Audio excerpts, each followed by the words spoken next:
Today we'll talk about how can you enable product announcements on your Tweets app.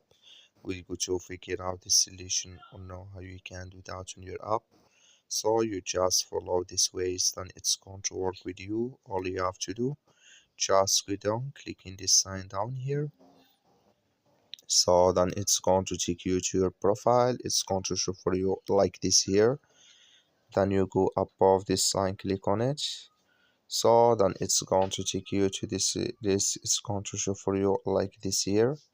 You click here on notifications, then you come to next here. Then all you have to do now, you just click here on from threads, then you come to next here, just go down here.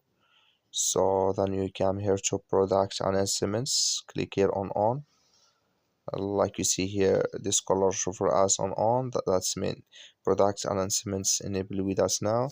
That's all you have to do. Thank you for watching. Don't forget to support us by like and subscribe.